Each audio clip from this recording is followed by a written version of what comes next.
What is going on, you guys? Welcome back to Bananas Epic Gaming, and today we are going to be ranking another horror movie franchise.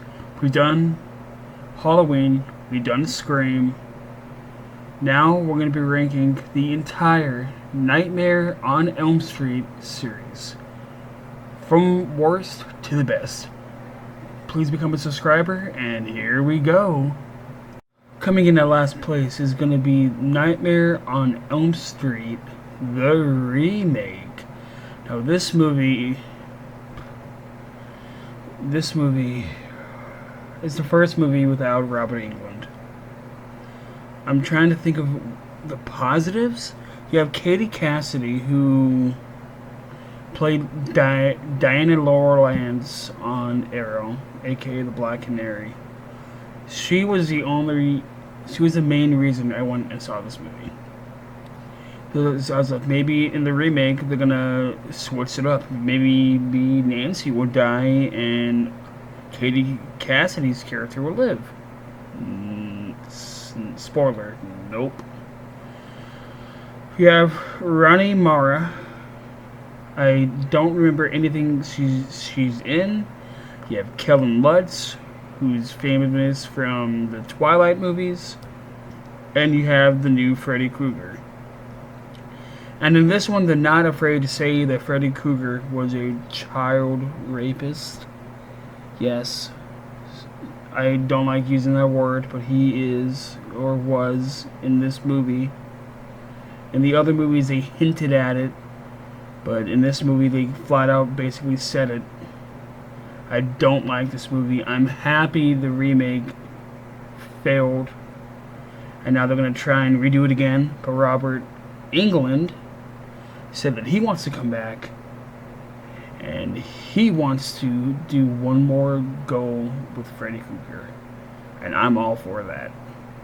Do not let the new Freddy, Jackie, I forgot his last name, Jackie, be Freddy again. He was a good Freddy, but that script did not do any favors, and the fact that they basically came out and said that he is a child rapist was not good. I did not like that. That's why this will always be my least favorite, and that's saying a lot, because A Nightmare on Elm Street has a lot of bad movies, 2, 5, 6, 7, but this one is just awful. It takes the cake. Now on to the next movie. And the next Nightmare on Elm Street movie I want to talk about is The Nightmare on Elm Street, Freddy's Dead. AKA, not really, but Freddy's Dead is the next movie we're going to talk about right now. Freddy's Dead, The Final Nightmare, was the next movie after The Dream Child, and that movie underperformed at the box office and with critics. So at the time, New Line decided they wanted to end the franchise with one big last hoorah, and that is what we got, but not really. This movie came out during the 3D craze back in 1991, when 3D was starting to become a thing.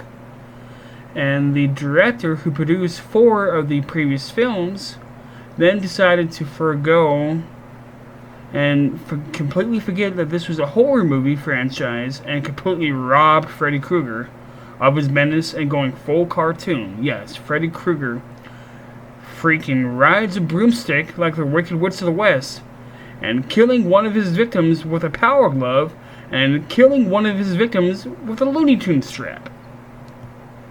Yes, Freddy Krueger used a power glove and a Looney Tunes strap. And this last quote-unquote installment, 10 years have passed since The Nightmare on Elm Street 5. So this movie takes place in 2001, and that 2001 amazingly looks like it's 1999, because it really is 1999. Freddy managed to kill every child in Springwood, leaving the town full of crazy adults, except the adults' grief and insanity isn't played for anything but cheap laughs and inexcusable cameos from celebrities from Roseanne and Tom Arnold alike. The new teen characters are all forgettable. The only character that is somewhat memorable is, spoiler alert, Freddy's daughter. Freddy came back to kill the children of Springwood because Springwood took his daughter away. In this version. The other version we talked about earlier, we know what happened there. And the whole time, the young man we meet in the beginning of the movie, we think he's Freddy's kid, but it turns out he has a daughter. And his daughter kills him by blowing him up with dynamite and saying Happy Father's Day. Yeah, Freddy's Dead is a total disgrace to the franchise. The only reason why it's not above the remake is because it adds Johnny Depp and it completely kills Freddy Krueger off until we get a new nightmare. Then we get Freddy vs. Jason. Now on to the next movie. But before we go on to the next movie, I just realized that after Freddy dies here, he goes to hell and he finds Jason. And 2 years later, Freddy vs. Jason happens. Fun fact. Now on to the next movie. The next Nightmare on Elm Street movie we're going to talk about is Nightmare on Elm Street 5, The Dream Child. So, A Nightmare on Elm Street 5. For whatever reason when it comes to horror movie franchises, especially those that come out on a yearly basis, the fifth installment, when the general audience goes and see it, that's when they basically say, enough is enough. I'm done. It's time to move on. It happened with Saw. It happened with Paranormal Activity. It happened with Halloween. 6 was throwing the nail in the coffin, and 7 brought it back, and 8 killed it. And it happened with Freddy 2. A Nightmare on Elm Street 5, The Dream Child, was the fifth installment in as many years after the box office heights of Dream Child. The ticket sales for this one took a big tumble. Many blame it on the oversaturation after the mega success of Part 4. Freddy Krueger was on MTV, he had his own TV show, merchandise everywhere. People were all just Krugered out. And that happens when you get a lot of stuff over and over and over again. For Freddy, saturation was part of the problem. There was also the fact that the Dream Child just totally sucked. Having said that, the opening 20 minutes was pretty good actually. Then the movie tries to restore some creepy mood from the first films. Also adds some gothic atmosphere to the proceedings. Director Stephen Hopkins, Stephen Hopkins even shows us that Freddy's constipation and birth, and those parts are all creepy and great. The basic premise of the story sounds good too. In Part 5, Alice, who took over as the main woman, the Dream Master, who inherited the powers of others into her dreams, is now passing that ability to her unborn child. Unlike most unborn childs, it spends almost all of its existence in some sort of dream state. So he's the perfect pawn for Freddy to use to find and kill new victims. Yeah, this movie was a train wreck. I don't like this movie. But it is better than most, I'll give it that. The next movie that's on this list is only higher than this one is because I like a couple of the actresses, and I like that it broke the fourth wall. Now on to the next movie. We're going to get to the movie that broke the fourth wall here in a bit, but I completely forgot about this movie, and the next Nightmare on Elm Street I want to talk about is A Nightmare on Elm Street Part 2. Freddy's Revenge. I'll tell you why right now. For a long while, A Nightmare on Elm Street 2, Freddy's Revenge was seen by many fans as the worst of the series. And don't misunderstand me. This movie does a lot of things wrong. Most notably, removing the basic premise Wes Craven had for the original, and his original idea for the sequel. Freddy stalking teens in their dreams and murdering them is a bad move, but having Freddy possess the body of a man named Jesse was also a weird choice. Can't kill Freddy any more kids in the dream realm than in their flesh and blood body. Removing the original theme music was a tragic mistake. This is known to many of the horror community when you talk about Nightmare on Elm Street as the gay Nightmare on Elm Street. I'm sorry I don't like saying that word, but watch the movie. You'll get why people won't call it that. But given all of that, Freddy's Revenge does do a lot of things right. For starters, it's the first time we see Freddy being legitimately scary. By part 3, he's in full light every time we see him, and always cracking wise. He's always still in the shadows, still obscured, and still pretty terrifying, although 3 and 4 are much better movies.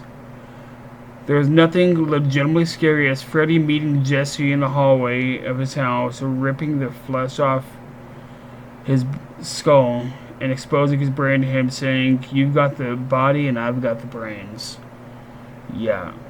This is a decent Nightmare on Elm Street. It's not the best. It does do a lot of things right, a lot of things wrong.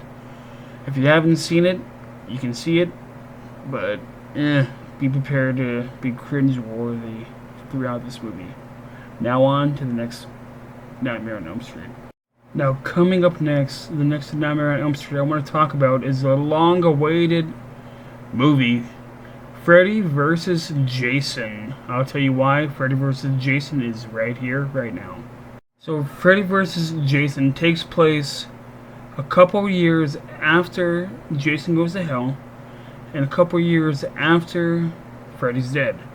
So it takes place, let's see, Freddy died in 91, and Jason, I believe, would be 2002. So it takes place like 2002, 2003-ish. Because in 2008, he was captured by Crystal Lake. But the reason why Jason was captured by Crystal Lake, then they tried to execute him, then he got frozen, then Jason X happened. But we're not talking about Jason right now, we're talking about Freddy. The reason why a Nightmare on Elm Street's the ranking Freddy vs. Jason is right here is because Freddy only got 1 kill, really? 2 if you count the little kid. And Jason got 24. Jason killed basically everybody in this movie. But Mark and the little kid. But the little kid was dead beforehand. I was disappointed because this is Robert Englund's last time as Freddy Krueger. And yes, him and Jason, they did tear the house down. They did give us the fight we've all been waiting for ever since that last shot of Jason Goes to Hell. But we wanted Freddy to get more kills, and out of all the scripts they put out there, we had one with Pinhead, we had one with Ash, we've had one with Michael and Pinhead. We had one with Pinhead pulling them both down to hell and saying, "What's the problem?" They could have done a lot more and maybe gave Freddy a couple more kills. But that's just me. Now on to the next movie. The next movie I want to talk about is that movie that broke the fourth wall. And that is A Nightmare on Elm Street, Wes Craven's A New Nightmare. Now this movie, when it came out, it's been 3 years after Freddy's dead. New Line had a change of heart about leaving Krueger dead and buried. Either they wanted more money, or they wanted to milk the franchise from the lot and get all the money they can that the franchise still had left in them. and they realize Freddy's Dead was an awful ending to a great saga. Not to mention a franchise that was literally built their studio.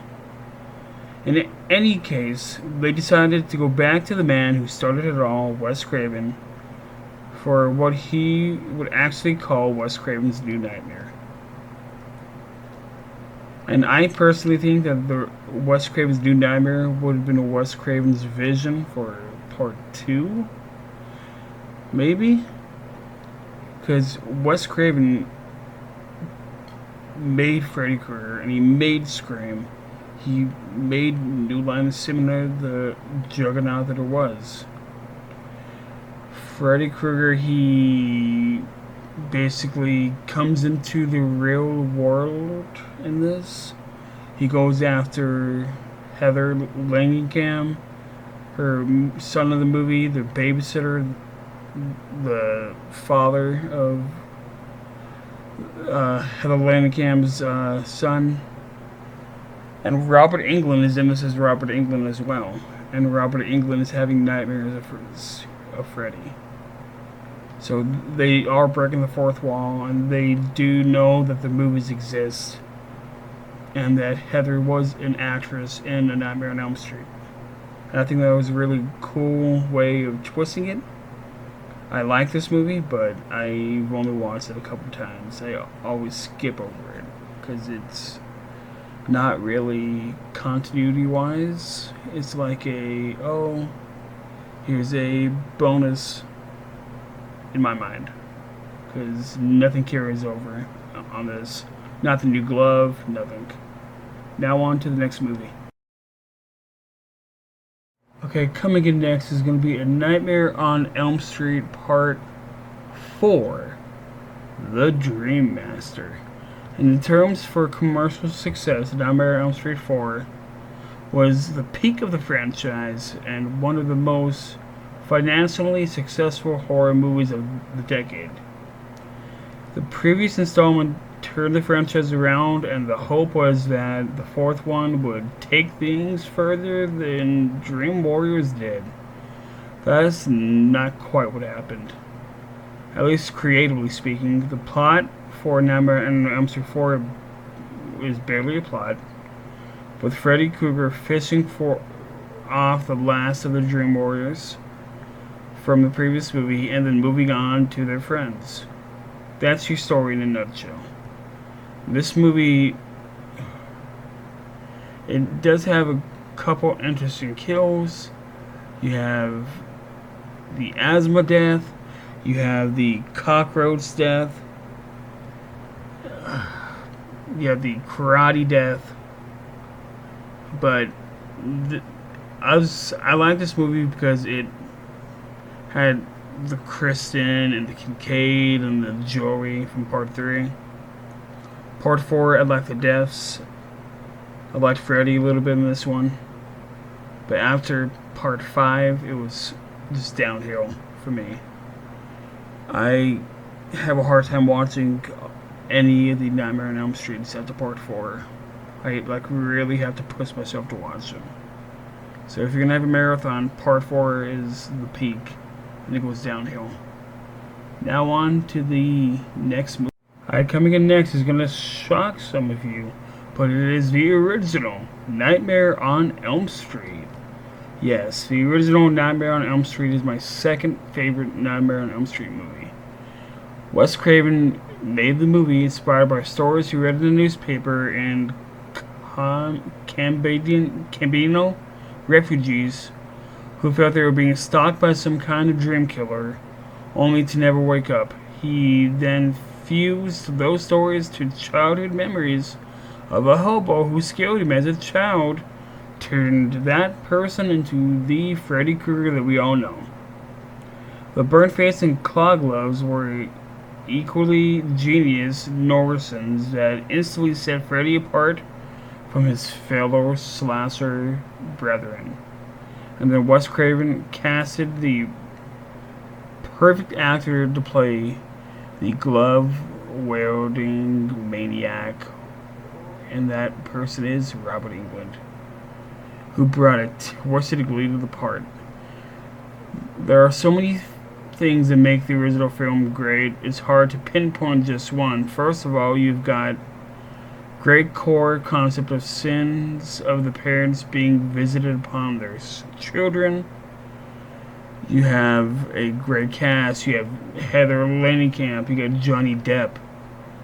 You have Johnny Depp, who is one of the biggest stars on the planet now, and you have him in your movie. Johnny Depp will always be able to say, I was in a horror movie, and it was one of the best horror movies of all time, and that is A Nightmare on Elm Street. You ask anybody to rank your top 50 horror movies, the original Nightmare on Elm Street would be right up there on the top. Now on to the number one movie. And coming in at number one, my personal favorite Nightmare on Elm Street movie is Nightmare on Elm Street 3, The Dream Warriors. I'll explain why right now. So the reason why A Nightmare on Elm Street 3, The Dream Warriors is my personal favorite is because I was immediately hooked. This is one of the first horror movies I remember watching when I was a little kid. You had Freddy, who had insanely creative kills. He used somebody as a puppet. He picked somebody up through a TV and rammed their head through the TV. He made somebody OD, but that's not cool. I'm trying to remember all the deaths. Then they had a burial for Freddy. They used holy water to put his soul at rest. We met a nun who later we find out she's his mother. And then there's more backstory to that in part 5. But I think that was just a plot point that they just came up with out of the blue. You have Patricia Arquette as a youngin in this one, who I just realized her brother David Arquette was in Scream, and her other sibling was in Chucky. So that's a nice little interesting fact. And Freddy in this one, he loves the rush and he loves the kills. He ran somebody over with a wheelchair, then stabbed him in the heart. He finally kills Nancy in this one, and that shocked everybody. And he finally kills the cop that killed him. But other than that, this movie was phenomenal through and through. And it is my personal favorite. Let me know in the comments below, is it your personal favorite? Because I love it. And now that is going to be it. Thank you guys for joining us at Bananas Epic Gaming. Please be sure to stick around, watch some of the other videos, and we have more Cage Talks coming at you soon. Peace.